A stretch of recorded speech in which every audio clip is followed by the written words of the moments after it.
요한복음 5장 1절에서 15절입니다.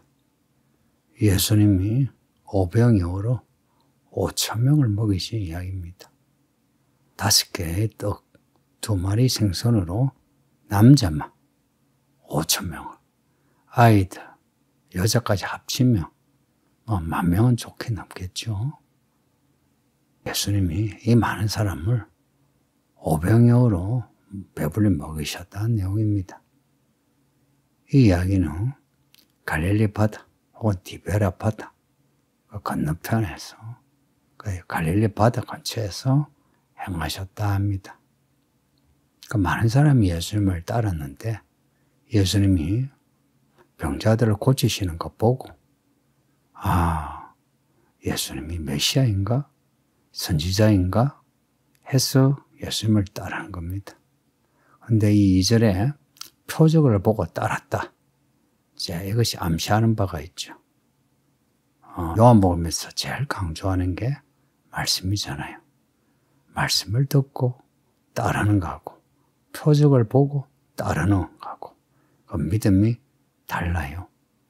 표적을 따르는 이 사람들의 한계가 2절에 암시되어 있어요. 예수님이 산에 오르셨어요.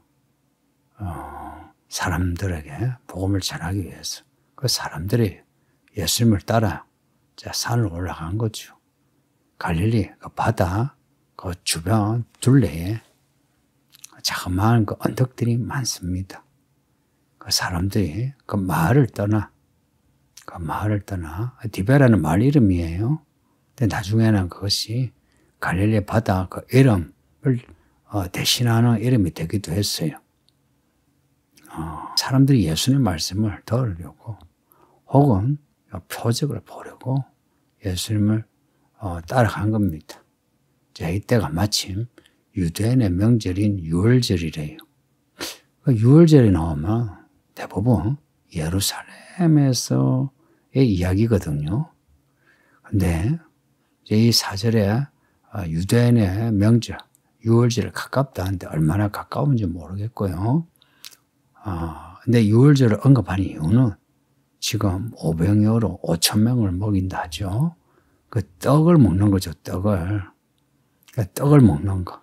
이게 나중에 예수님의 그 십자가 죽음과 관련되는 이야기로 이야기가 발전돼요. 그래서 여기에 유월절 가까운지라 그 이야기 앞서 유월절 예수님이 유월절 어린 양으로 죽으시죠. 그리고 최후의 만찬 때 내 살이다 하고 떡을 또 잔을 제자들에게 나눠주셨잖아요. 그걸 염두에 적은 것 같아요. 성경은 성경 나름의 문학이 있습니다. 다른 일반적인 문학하고 좀 다르지만 성경에 문학이 있습니다. 5절 보면 예수님이 예수님에게 몰렸던 이 큰 무리, 그 당시 그 인구에서 5,000명, 10,000명 하면 엄청나거든요. 근데 예수님에게 이제 온 것을 보고 빌립에게 이제 하시는 말씀이 우리가 어디서 떡을 사서 이 사람들을 먹이겠느냐.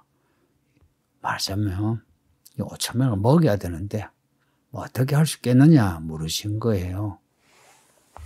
6절에 보면 이렇게 말씀하시면 친히 어떻게 하실지를 아시고 빌립을 시험하고자 하심이라. 이 6절이 참 우리도 이 6절 읽으면 찔리죠. 그죠? 예수님이 지금 이 오병이어로 5,000명을 먹이시는 이 하나님의 기적을 행하실 것을 아십니다. 능력으로 이들을 다 먹이신다는 거 아시는 거예요.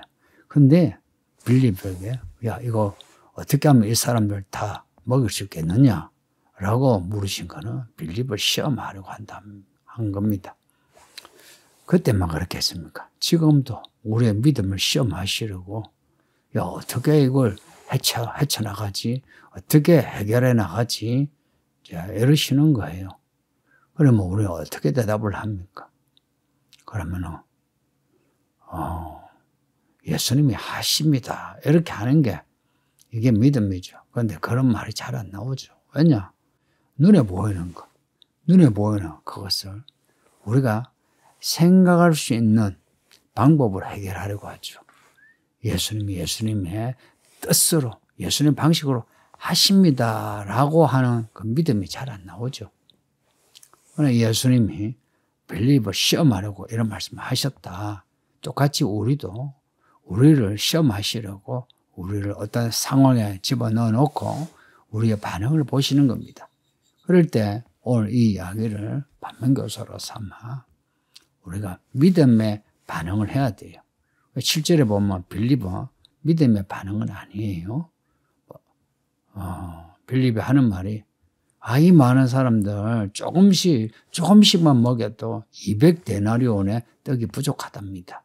한 데나리온이 한 사람 하루 일당입니다. 예를 들어 10만 원을 잡읍시다. 그러면 200만 원입니다. 근데 이 예수님 이 공동체가 돈이 있느냐? 돈이 없다 이야기입니다. 돈이 많으면은, 우리가 가진 돈으로 떡을 사오죠. 이랬겠죠. 그죠? 돈이 없으니까, 200데나리온, 같은 이 큰 돈이 필요한데, 어쩌면 좋습니까? 이거 못 먹입니다. 이런 거죠.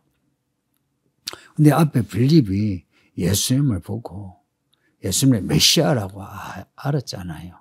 그러니까 예수님이 메시아인 걸 알아도 이 5,000명, 10,000명의 사람들 보면은 우리가 돈이 없는데 어떡하나 먹일 수가 없어. 이런 마음이 드는 거예요.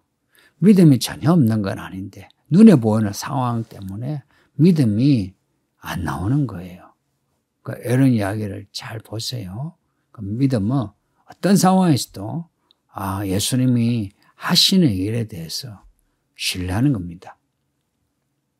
8절에 보면 제자 중 하나 시몬 베드로의 형제 안드레가 예수님에게 말해요. 예수님, 여기 한 아이가 있는데 보리떡 5개, 물고기 2마리 가지고 있는데 근데 이것이 이 많은 사람들에게 무슨 도움이 되겠습니까? 몇 사람, 한 사람 먹으면 족한데 이런 말을 한 거예요. 그러니까 빌립은 200데나리온이 필요하다 하고 안드레는 500년이 있는데 이게 무슨 해결이 되겠습니까 하는 거예요. 여러분, 예수님을 이렇게 따라다니면서 끼니 때가 되었는데 이 사람들이 도시락도 안 가져왔다 하는 거, 그거 이해해야 돼요. 그 당시에는 도시락을 가져올 형편이 안 돼요. 그러니까 그 당시에는 먹고 사는 게 힘든 때예요. 그러니 예수님이 500여로 먹이신 거, 예수님이 이들을 살려내신 겁니다. 10절에 보면 예수님 하시는 말씀이 이 사람들을 앉게 하라 한 거예요. 그러니까 빌립도 안 된다 하죠. 안드레 안 된다 하죠. 이 제자들의 믿음이 이제 뾰록이 난 거죠. 그 예수님이 제자들에게 이 사람들 다 앉게 하라. 그곳에 이제 이 나지막한 언덕에 잔디가 많았답니다. 사람들이 앉았는데 5,000명이라.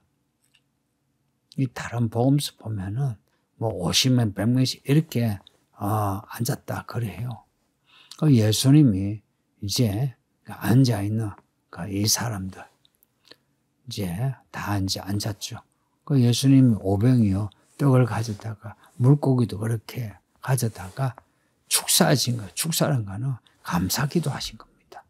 감사기도 했는데 이 떡이요 5개 떡인데요 10,000명을 먹일 수 있더랍니다. 이거 기적이죠. 상상 못할 기적이죠. 그리고 생선도 2마리가 10,000명 이상의 사람을 먹일 수 있는 그런 기적이 나온 겁니다. 그것도요 조금씩 먹어도 200데나리온이라 했죠. 근데 그들이 다 배불리 먹었어요. 예수님이 배불리 먹이신 거라. 그리고 남았대요. 12바구니가 남았대요. 12바구니. 한 바구니에 한 10명이 먹는다 합시다. 12바구니인 것 같으면 몇 명이 먹겠어요? 그러면 100명 이상 남을 먹을 만큼 남았다 이야기입니다. 성도님들, 예수님이 5,000명, 뭐 10,000명, 이 사람들의 숫자, 먹을 양을 모르고 그냥 막 만드셨을까요? 아시면서 만드셨을까요? 우리 하나님이 우리의 머리카락도 다 센대요. 예수님이 다 아시는 분이에요. 그런데 남기실 때 남기 의미가 뭐겠어요? 배불리 먹게 하신 거라. 첫째, 음식도요. 우리 같이 먹을 때에 딱 맞게 나오면 어떡합니까? 끝에 몇 개 남으면요. 사람들이 서로 양보한다고 잘 안 먹어요. 그러니까 먹는 게 불편해져요. 근데 많으면 어때요? 배불리 먹을 수 있죠. 예수님이 그러신 분이라. 그리고 배불리 먹어 12바구니 남았으면 아이고 쓰레기가 되는데 뭐 그렇게 남도록 만드셨을까? 이런 사람이 있어요. 근데 예수님 말씀 보세요. 버리는 것이 없도록 하랍니다. 남은 것도 안 버려요. 예수님은 음식을 안 버리세요. 어떻게 해서든 다 하세요. 그리고 남아도 있는 사람, 지금 이 말씀을 듣는 이 사람들 배불리 먹이는 거예요. 배불리. 그리고 남은 이 떡과 고기 버리지 않는 예수님. 저는 이 이야기 읽을 때마다 우리 예수님은 우리를 절대 안 버린다 생각이 들어요. 있잖아요. 사람들은 우리를 쓰지 않아도, 말하자면 사람들은 우리를 잉여인간처럼 대접을 해도요. 하나님은, 예수님은 우리를 절대 잉여인간으로 여기지 않아요. 있어도 되고 뭐 없어도 되고 그러지 않아요. 우리를 정말로 하나님의 아들, 딸로 여기세요. 말하자면 내 새끼처럼 여긴다는 이야기입니다. 이렇게 하시니 사람들이요. 얼마나 놀랐겠습니까? 이 표적을 직접 체험한 사람들은 이 이적을 행한 예수님이 특별하죠. 그래서 뭐하냐? 참으로 세상에 오실 그 선지자라. 그 메시아란 겁니다. 그러면서 예수님을 붙잡아 예수님 이 이스라엘을 회복시켜 주세요 하고 예수님을 붙들어 임금 삼으려고 했답니다. 그 당시에는 로마에 대해서 그리고 로마의 꼭두각시로 있는 사내들인 공에 여기에 대한 불신이 많았어요. 그래서 사람들이 이 이스라엘을 회복할 메시아 이런 기적을 행할 것 같으면 이스라엘을 축복이 구원하지 해서 예수님을 왕으로 삼으려고 하는데 예수님은 홀로 산으로 도망하신 거라. 말고도 이거는 몰래 가신 거라. 왜 그랬겠어요? 예수님은 사람을 아세요.